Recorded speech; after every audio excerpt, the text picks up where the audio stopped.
வணக்கங்க வணக்கங்க. நான் உங்க டிசி துரைப்பாண்டியனுங்க.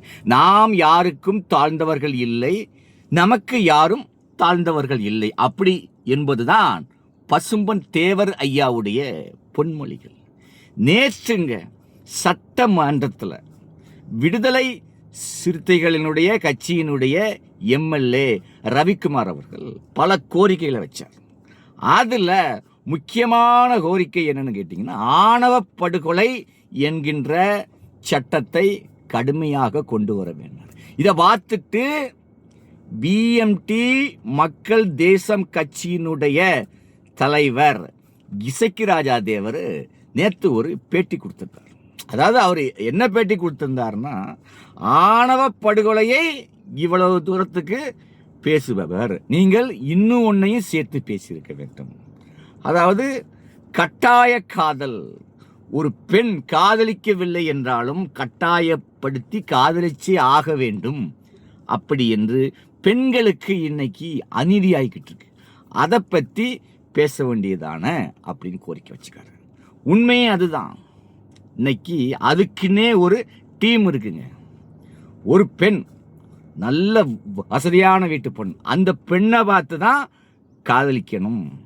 காதலிச்சு அந்த பொண்ணை நாடகமாடி, நான் ஒரு ஏகப்பட்ட கோடீஸ்வரன் வீட்டினுடைய பையன் அப்படி என்று சொல்லி பந்தாவை காட்டி அந்த பொண்ணை கூட்டிகிட்டு போய்ட்றான். கூட்டிக்கிட்டு போயிட்டு என்ன பண்ணுறான் தெரியுமா?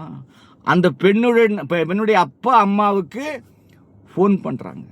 கட்ட பஞ்சாயத்து, அதுக்கு ஒரு டீமே இருக்குது, அட்வொகேட் அதுக்குன்னு இருக்காங்க. அந்த பெண்ணு வீட்டில் 1 கோடி ரூபா வேணும், 5 கோடி வேணும்னு சொல்லி பேரம் பேசுகிறாங்க. இதை பற்றி பேச வேண்டியதான அப்படின்னு தான் அவர் பேசியிருக்காரு. இன்னொன்றுங்க, நான் என்ன சொல்லுதோம்னா, பிசிஆர் சட்டம், அதாவது பிசிஆர் சட்டம், அம்பேத்கர் அவர்கள் ஏகப்பட்ட சட்டங்களை, எல்லா சட்டங்களையும் அவர் தான் எழுதியிருக்காரு, இல்லைன்னு சொல்லலை. ஆனால் இந்த பிசிஆரால் இன்னைக்கு தமிழ்நாட்டிலே தென் மாவட்டத்திலே ஏகப்பட்ட மாணவர்கள் பாதிக்கிறாங்க. கல்வி டோட்டலாக பாதிக்குது. அங்கேயும் கட்ட பஞ்சாயத்து, அட்வொகேட் அங்கே இருக்காங்க. உன் மேலே பிசிஆர் கேஸ் போட போகிறேன், இல்லைன்னா 50,000 கொடு, 1 லட்ச ரூபா கொடு. இது ஒரு கட்ட பஞ்சாயத்து ஆயிட்டு. நான் என்ன சொல்கிறேன், சட்டம் அன்னைக்கு அது ஓகே, இன்னைக்கு அது ஏற்றுக்கொள்ள முடியாது. அன்றைக்கு உள்ள காலம் வேற, இன்றைக்கு உள்ள காலம் வேற. இன்னைக்கு முதலமைச்சரே கோட் சூட் போட்டார். இன்னைக்கு சாதி என்பதை அடையாளம் இல்லை, யாருனாலும் சம்பாதிக்கலாம். கார்கள்லாம் இன்னைக்கு பார்த்தீங்கன்னா 5 கோடிங்க 6 கோடிங்க.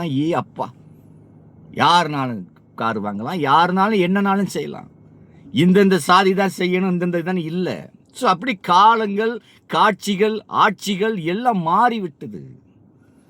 இன்றைக்கு எல்லாருமே அண்ணன் தம்பிகளாக தான் பேசிக்கிட்டு இருக்கோம். சாதியை பார்த்தாலும் அன்னைக்கு யாரும் பேசலை, யாரை பார்த்தாலும் என்ன பேசுகிறோம், அண்ணன் தம்பி, இதுதான் பேசிக்கிட்டு இருக்கோம்.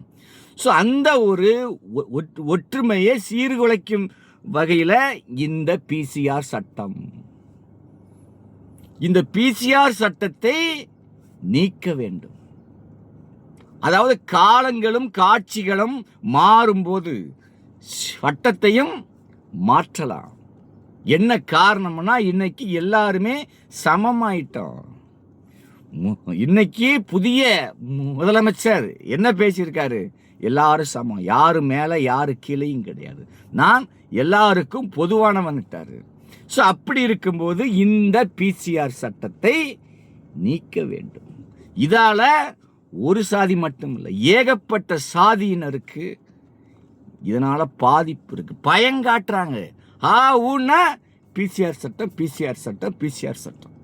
போலீஸ் ஸ்டேஷனுக்குள்ளே கட்ட பஞ்சாயத்து, அட்வொகேட்டு தான் அங்கேயும்.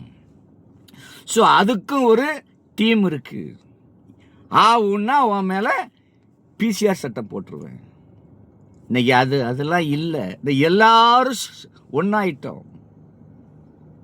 நான் எல்லாரும் சாதி மதங்களெல்லாம் கடந்து இன்னைக்கு அவன் பாட்டுக்கு யார் தான் சம்பாதிக்கணுங்கிறதே இல்லை. கோடி கோடியாக அவன் சம்பாரிச்சுக்கிட்டு இருக்கான் திறமையை வச்சு. அதை பற்றி நம்ம ஒன்றுமே சொல்ல முடியாது. ஒரே நாளையில் பார்த்தா கோடீஸ்வரன் ஆகிட்டுதான். ஸோ அப்படியெல்லாம் போயிட்டு இந்த நேரத்தில் இந்த சாதியினுடைய இதை மட்டும் வேண்டாம். தயவு செய்து தமிழக முதலமைச்சர் விஜய் அவர்களே, நீங்கள் இதை உடனடியாக பரிசீலனை செய்ய வேண்டும். இந்த பிசிஆரால் நிறைய பேர் இன்னைக்கு பாதிச்சுக்கிட்டு இருக்காங்க. ஒன்றா உடனே உன் மேலே போட்டுருவேன், உன் மேலே கேஸை போட்டுருவேன் பயங்காட்டுறான். அப்போ அவன் என்ன பண்ண முடியும்? கல்லூரிக்கு போகிற பையன் மீது பிசிஆர் சட்டம் போட்டால் என்ன செய்ய முடியும்? எல்லாம் போச்சு. இதை பாதுகாக்கணும். இதுவரைக்கும் யாரும் பாதுகாக்கலை. சட்டம், நான் அதை ஒன்றும் சொல்லலை. அண்ணல் அம்பேத்கருடைய சட்டம் தான் ஒன்றும் சொல்லலை. ஆனால் காலத்துக்கு தகுந்தது போல மாற்றி அமைக்க வேண்டுமா இல்லையா? இன்னைக்கு அந்த காலம் மாதிரி இல்லை.